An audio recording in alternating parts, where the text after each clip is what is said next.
Assalamualaikum warahmatullahi wabarakatuh. Selamat pagi, ketemu lagi anak-anakku pada pagi hari ini. Mari kita belajar PAI bersama-sama. Untuk pagi hari ini kita akan belajar PAI dengan tema menuntut ilmu. Untuk lebih jelasnya, mari silahkan ikuti pemaparan materi yang akan Bapak saya sampaikan. Let's go. Bismillahirrahmanirrahim. Selamat pagi anak-anakku, sampai ketemu di pagi hari ini. Mari kita akan belajar PAI. Temanya adalah menuntut ilmu. Kita sudah sampai ke bab 5.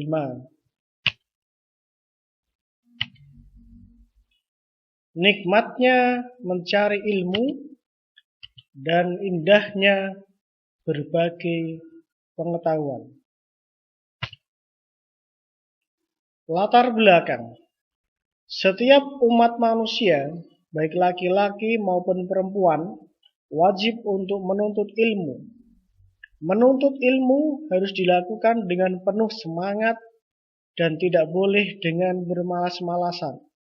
Sebagaimana sabda Nabi Muhammad SAW, An Anas bin Malik qala Rasulullah sallallahu alaihi wasallam, tolabul ilmi faridatun ala kulli muslimin.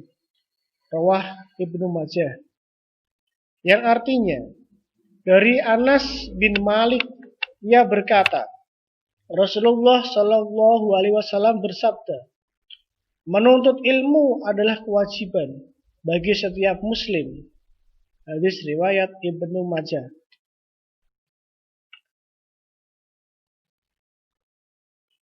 Kemudian dalam Al-Quran surat At-Taubah ayat 122.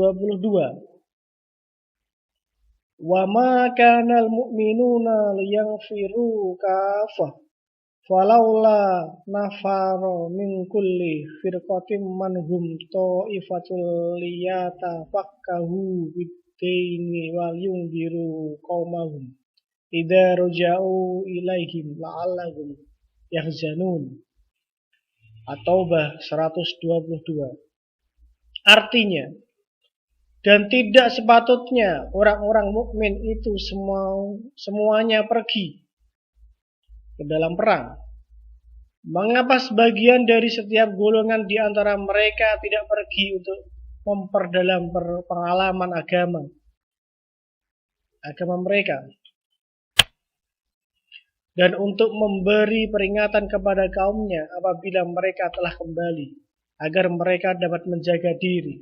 Quran surat At-Taubah ayat 122.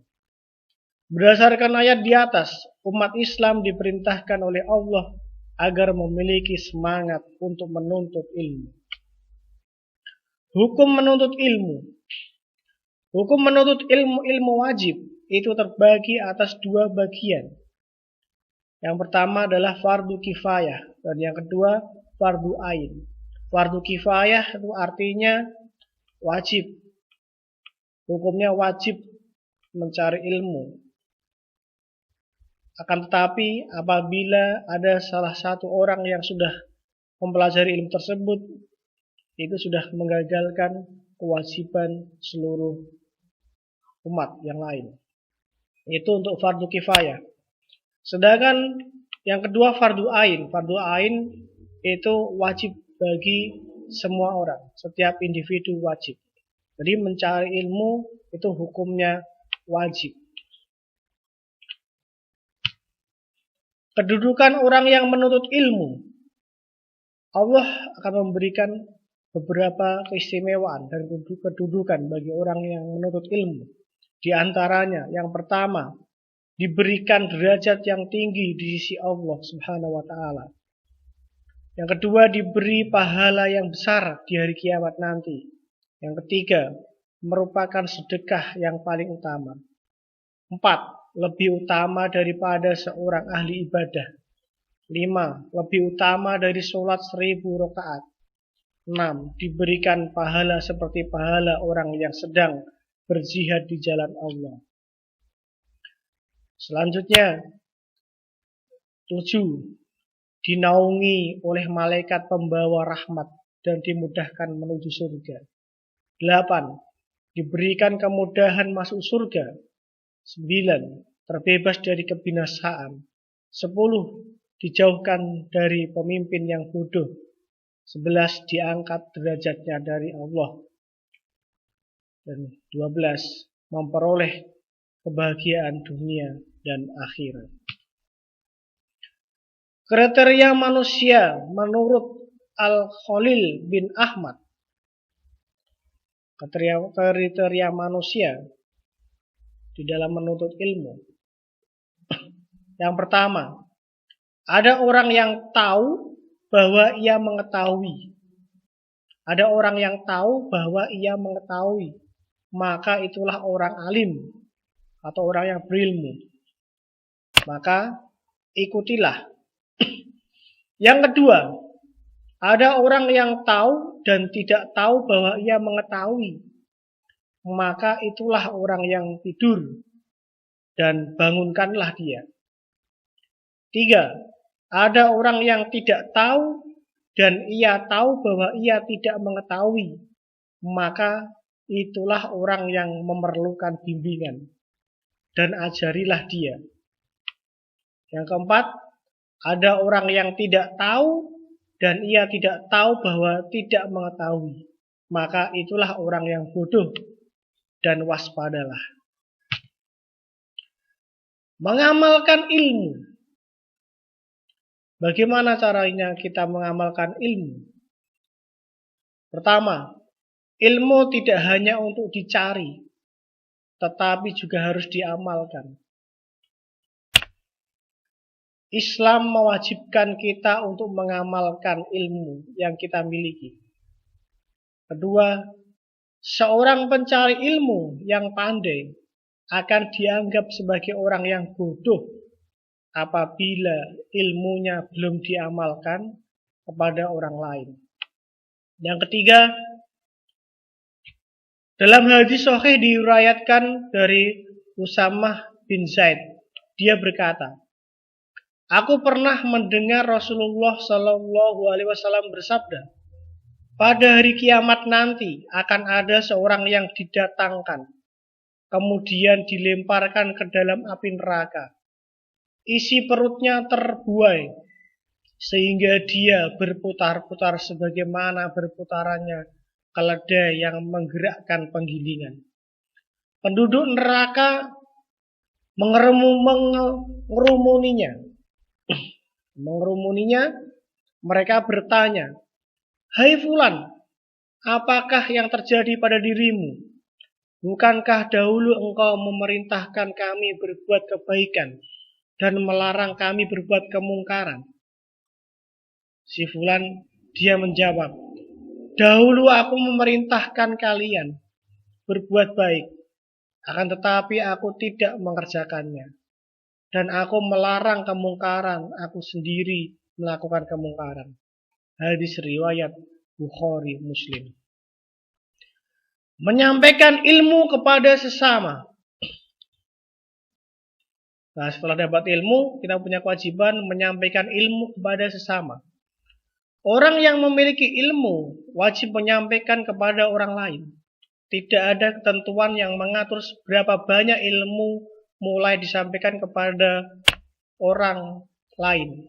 Sebagaimana sabda Nabi Shallallahu Alaihi Wasallam, balighu anni walau ayah, rawah Bukhari. Artinya, sampaikanlah dariku ilmu walaupun hanya satu ayat. Hadis riwayat Bukhari.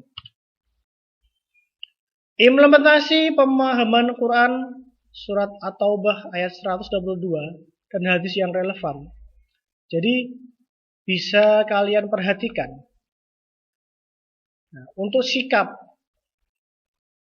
semangat menuntut ilmu yang pertama, yang kedua sikap semangat mengamalkan ilmu, dan yang ketiga sikap semangat menyampaikan ilmu. Jadi ketiga-tiganya itu harus dimiliki. Itu merupakan pengamalan dari pemahaman Quran surat At-Taubah ayat 122. Jadi semangat menuntut ilmu setelah mendapatkan ilmu, semangat mengamalkan, dan setelah mengamalkan juga mau mengajarkan atau menyampaikan kepada yang lainnya. Kunci kesuksesan menuntut ilmu. Banyak orang menuntut ilmu, tapi ada yang berhasil, ada yang belum berhasil, ada yang sukses. Nah, kuncinya untuk menuntut ilmu biar sukses itu bagaimana? Salah satu kunci sukses dalam menuntut ilmu itu adalah perilaku hormat dan patuh kepada orang tua dan guru. Itu sangat penting, patuh kepada orang tua dan guru. Kenapa? Karena orang tua telah merawat, membesarkan, memberikan pendidikan dari buayan sampai besar. Dari kecil, dari bayi sampai besar. Membiayai pendidikan kita, mulai dari TK, SD, SMP, SMA, SMK, dan bahkan kuliah sampai S1 dan S2. Tidak hanya orang tua, yang perlu kita hormati adalah yang kedua, guru. Kenapa guru? Guru adalah orang tua kita di sekolah atau di majelis ilmu. Guru telah memberikan banyak pengajaran ilmu kepada kita. Perilaku hormat dan patuh kepada orang tua. Bagaimana caranya? Yang pertama, menjawab dan mendatangi ketika dipanggil. Yang kedua, berbicara dengan lemah lembut dan bahasa yang santun. Ketiga, ikut membantu orang tua. 4, tidak memotong pembicaraan orang tua. 5, mendengarkan, menghayati, dan melaksanakan nasihat orang tua. Mohon ridhonya, merawat orang tua yang sedang sakit, dan selalu mendoakan orang tua. Sedangkan perilaku hormat dan patuh kepada guru, bagaimana caranya? Yang pertama, menegur atau menyapa dan mengucapkan salam kepada guru. Berbicara dengan bahasa yang santun, taat dan patuh, mendengarkan penjelasan mereka, bersilaturahim, dan mendoakan guru.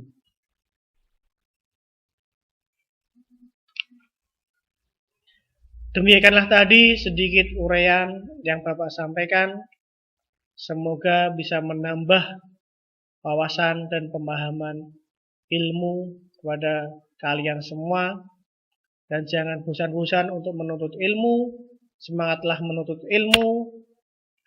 Amalkanlah ilmu yang sudah kalian dapatkan. Dan jangan lupa untuk menyampaikan apa yang sudah kalian dapatkan. Demikian tadi. Semoga bermanfaat untuk kalian semua. Sampai ketemu di pertemuan mendatang. Jaga kesehatan. Saya akhiri. Assalamualaikum warahmatullahi wabarakatuh.